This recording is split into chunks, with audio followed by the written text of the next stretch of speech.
Good morning.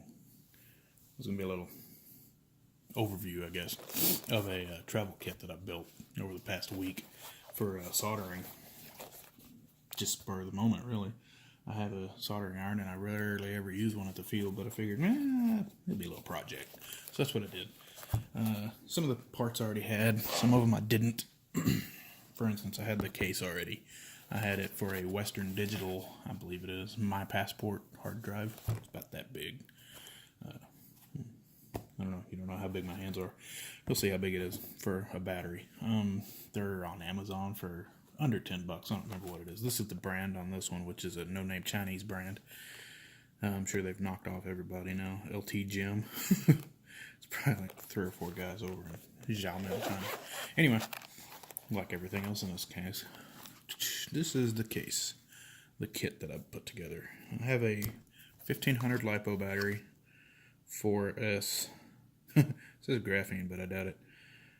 100C, I very doubt it. Anyway, I have this battery I was rarely ever using because it's so long. Figured, hey, beautiful, perfect. That's the battery I'm using. I got the TS100 with the clear case on there and the aftermarket open sourced hardware from that guy. I think there's only one person doing software for it. Anyway, I put that on there, and I kind of like it. It's different. I cut the factory foam out of the box that it came in to fit it, to carry one tip. Had 2 on there, but I cut it off.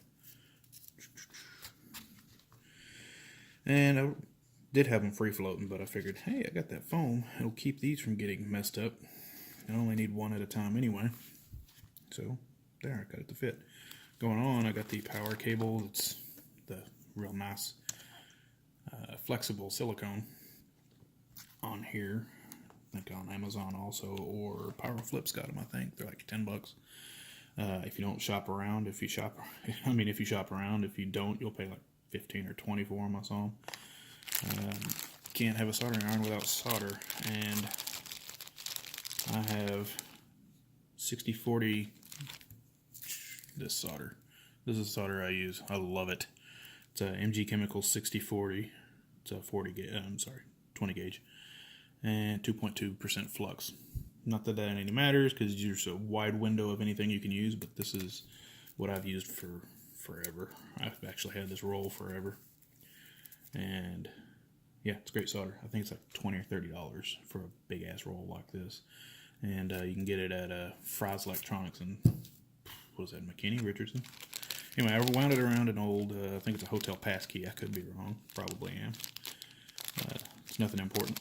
And put it in a plastic baggie because it has lead in it. It's 40% lead. You don't want that shit getting all over your stuff. You can rub it off. It's soft metal. So I put it in a plastic bag to just mitigate at least a little bit of that. Don't breathe the fumes either. That's no bueno. We'll do a quick little demonstration of this. I'm sure everybody's seen one by now, but this is a cold tip. Not hot at all. In fact, you can see the temperature on there. Now that I've touched it is 89 degrees. It's set to 650. Let's get my watch if you time it. We'll go from 5 seconds after. Bam. See how long it takes. That's going to be upside down for the video. No biggie. They're coming up on 15 seconds. Bam. This is not a full battery. Need to be charging it. 6:30.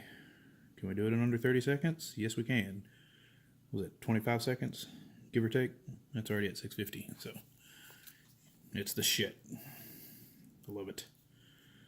Never thought I'd geek out about a damn soldering iron, but I totally did. Anyway, that's that. Let's turn that off.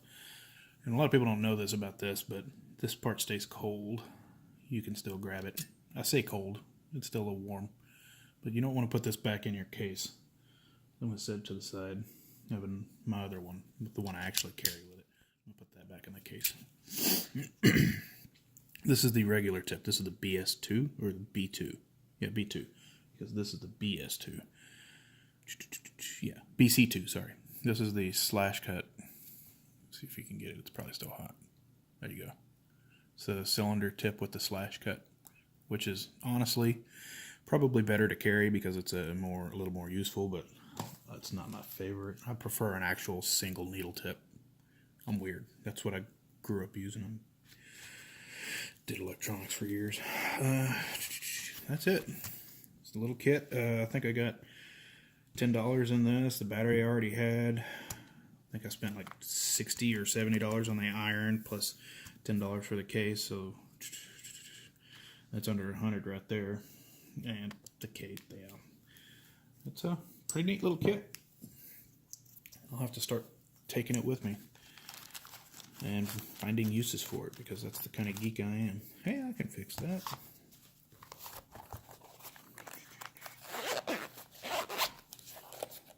There you go. Bob's your uncle.